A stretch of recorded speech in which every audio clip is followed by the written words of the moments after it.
digest the moves of the last few days? It's been quite a few tough conversations. Can you just kind of take us behind the curtain and what led to those decisions and now what this means for this organization moving forward? Yeah, this has been a very emotional week for all of us. Barnesy and CT have been in the middle of some huge moments for this organization. Both guys have left an indelible mark on our culture and where we're at this point. So the decisions were incredibly difficult. The conversations were tough. But with where we are, division race, composition of roster, everything, we felt like this was in the Dodgers' best interest in terms of how to win as many games and put us in position to best win a World Series this year. Doesn't mean that it was easy, but ultimately felt like it was the right thing to do. It also points to just how encouraged you guys have been with these young players and focus on him. How has he just had such an immediate impact on this group? Yeah, I mean, beyond just how endearing he is to his teammates, just the energy he brings, the foot speed, the versatility as well. Just something that adds a lot to our roster and a different look. Again, no decision is ever made in a vacuum. It's within the context of our roster and where we're at. And so, he's done a great job. Rush talked about the other day. When we drafted him, obviously we loved the bat. Didn't have a ton of experience behind the plate. Have challenged him each year with different goals and things to work on. And to his credit, he has an incredible motor and work ethic and has continued to get better and better and better and better. And so on one hand, there is the element of the guys who have been here and been a big part of what we've done, and the other is looking ahead to who is going to be a part of the next wave. And it's far from science, it's art, and it's difficult, and it's I think the end for people that have been such significant contributors, it's never going to feel good, and it's been tough for a lot of us this week, but felt like in Rush's development, where he's at, what he's done, that he had earned this right, and that he would help us be able to win games and continue his development. The last mile part of a catcher's development plan is leading and running a major league staff, and you can't really do that unless you're up here catching some games. So felt like at this point that was in everyone's best interest. You kind of alluded to this, but what is sort of behind maybe the urgency to do this now as opposed to maybe either doing it at the start of the season or doing it later on in a couple months and seeing how things kind of play out for guys? Yeah, obviously you get more information. We didn't feel like coming into the season this is something that we would necessarily be doing in May, but you learn things and things change and things evolve and play out. We just have a lot more information at this point in May than we do before the season. So I wouldn't say it was something that we thought was fait accompli and was necessarily going to happen, but with where we were, all things factored in, again, while not easy, we felt like it was the right thing to do. How much has, like you mentioned, the division race part, just kind of raise the urgency to improve on the margins in these kind of ways and make sure you have the best roster to try to win as many games as possible, even right now? Yeah, I mean, I think that's ultimately, our job. And, we saw it in 2021, winning 106 games and not winning the division. Our primary goal during the regular season is to win the division. That is what we feel like puts us in the best position to accomplish our ultimate goal. And so for us, bringing a fresh arm to make sure we don't, put a lot of burden on other guys and affect our chances in subsequent days. I mean, everything we do is about how to try to win as many games as we can, and try to do it with as much thoughtfulness and humanity as we can in communication. And, we have a tough division. We've got some really good teams in our division who are playing well. And so for us, it's about doing everything we can each night to try to win a game. When Teo comes back, kind of how do you envision using Kim and finding him kind of still regular playing time even when the full lineup is healthy? Yeah, I mean, I think with Tommy and Teo, obviously getting them back will be huge.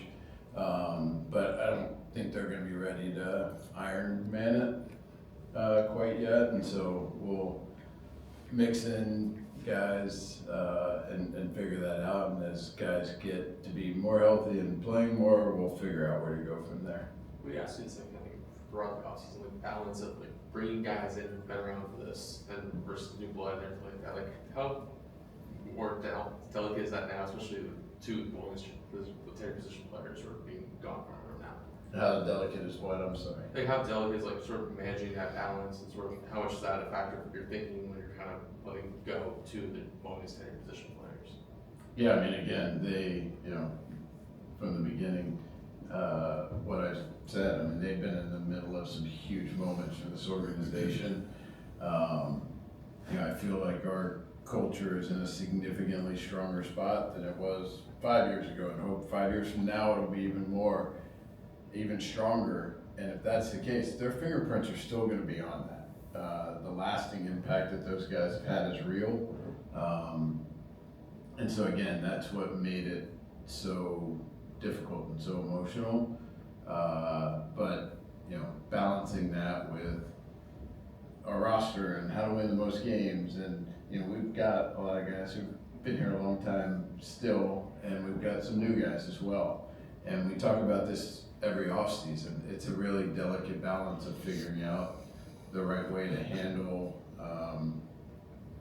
the stability and continuity versus infusing some new guys. And again, that's definitely more art, and each year we try to find the right balance of it. But again, this wasn't something coming into the year that we said, okay, we think in May this is what's going to happen. It's just the way things played out. When you got Chris in 2016, he was nowhere near the player that he was going to be in like a year. The power, playing the outfield, how much pride was there in kind of developing him, seeing a guy that had the tools and then getting those tools to the room? Yeah, I mean, he is a consummate pro. The way he did a trust fall when he got here, he came in hungry and wanting to get better and dove in with our hitting guys, with our position coaches, got better in the infield, learned the outfield, got really good out there. Obviously the production he brought in the batter's box as well. I mean, he was a huge part of so much success that we've enjoyed, and can't say enough about the human, the worker, the teammate, the player. He's one of the toughest guys I've ever been around. And we'll always have, a place for CT, and, whenever he's done playing 4, 5, 6 years from now, I hope, he's always connected to the Dodgers. How much do you think like the injuries he went through the last couple of years kind of contributed to the drop off in production? Yeah, I think it definitely did, and that combined with just, kind of naturally how the roster evolved, then made it hard for him to get regular playing time. And I think with CT, with a lot of guys, but with CT as well, it's hard to play once a week. It's a tough role. And probably not, again, in a vacuum isolated to him, probably not the best role for him to have success, but just with the way our roster's played out, that's how it's evolved. But I know he's looking forward to trying, getting an opportunity to play more often, and he's got a chip on his shoulder, and I certainly would not bet against him. For Hyeseong and for Dalton, I'm sorry. for Hyeseong and for Dalton, kind of where do you see the value in them being up here, even though they're probably not, or they're not getting those everyday opportunities that they might have had AAA? Yeah, I mean, just mixing in, and we saw Comet come in last night to pinch run, and that's a really helpful feature on nights he's not playing. We still will be able to come off the bench and pinch hit, and sure there can be opportunities for Dalton as well on days he's not playing. Doc and our coaches do such a good job of incorporating all of our players, and so there's opportunity. Is there as much, it's going to be hard to get regular everyday playing time, but we feel like there will be a good amount. And if at some point, if there's not, we'll assess that and make a decision. How much has Hyeseong just kind of surpassed your guys' expectations during these last couple weeks? When we signed him, the field value and the run value were banked in our minds. The question for us was the bat, and he poured himself into working on it this offseason, before we signed him, and saw some of those improvements, got with our guys. Like anything, it takes reps and game action and live at-bats, and we've seen it continue to get better and better. In our mind, there's still some work to do there, which is awesome because obviously he's having a lot of success. And so it's the type of player that we really value, someone who adds value on the bases, on defense, in the batter's box, and feel like he can be a real contributor for us as we look forward.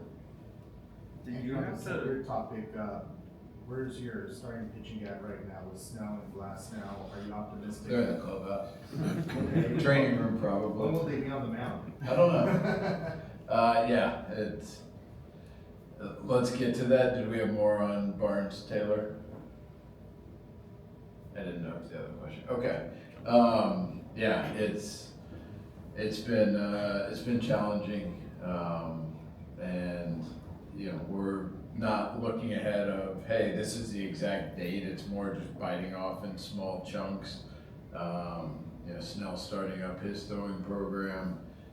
Glass is a little further along in his, and we'll get off a mound at some point, and then obviously, each of them will throw bullpens, move on to live BPs, and then get into game action, and then get back. So I know both of them want that to happen as quickly as possible. It's challenging with a starting pitcher who's not built up anymore of how to get back to that point and try to get him back to stay back. And so that's what we're in the middle of right now.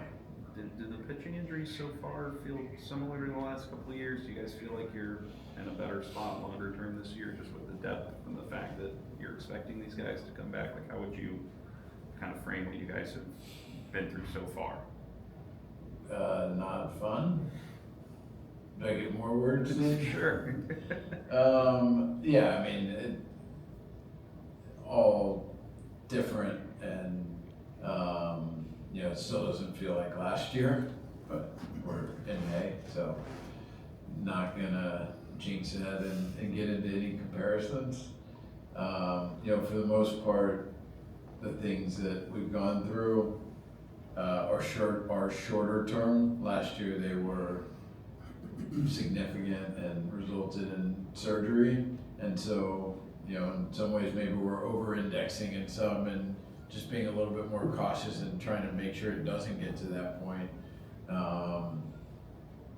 But said this a lot, and I think anyone who doesn't say it is not being honest. There's a lot we don't know about injury stuff, and I think it's important not to pretend like we have all the answers, and there's a lot to it that is really challenging, and we're hoping to continue to grow and learn from experiences and just try to make the smartest, best move we can, knowing we're going to make mistakes, and again, learning from it. And it's by far the number one thing that keeps me up at night. Do you have a framework for when Ohtani will be back on the mound, and how many starts would you ideally like for him to be able to make before he's kind of? I don't have an ideal.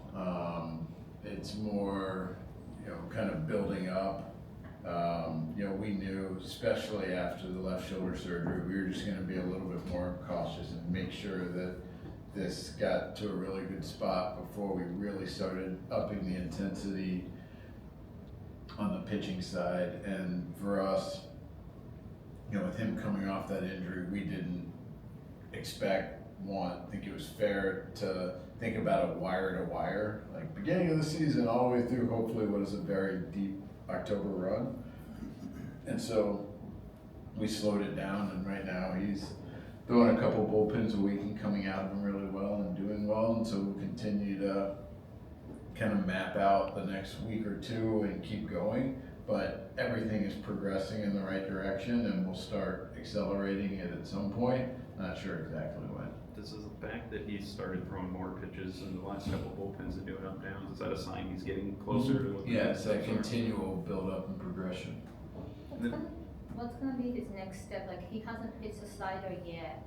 I think it's a medical decision.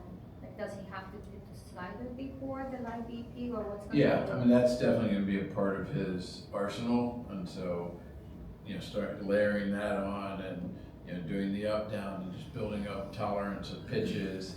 And then like every starting pitcher, we'll then move to some live BPs and then figure out from there as we go. We'll do two more, guys. How much do you think kind of Rocky's shoulder was part of like his struggles during the first month? I think very likely. And Andrew, you went above and beyond this offseason to make sure the starting pitching was there. You had additions, you had guys that you knew were gonna come back this season. You mentioned not being able to sleep at night. You started wondering, what can I do? I think it just doesn't stop. Like, how frustrating is it? I mean, everything for my brain is about what we can do, like how we can solve this. And, it's like a game of whack-a-mole, and things keep popping up, and we're doing the best we can to hit them down and, keep our guys in a good spot to win as many games as we can. It's a good opportunity for some guys, and then hopefully get some reinforcements back. The definition of enough depth, I think, is a fool's errand. I don't know what enough depth means. I think more is always better, pitching depth. Thanks, guys. Thank you, guys.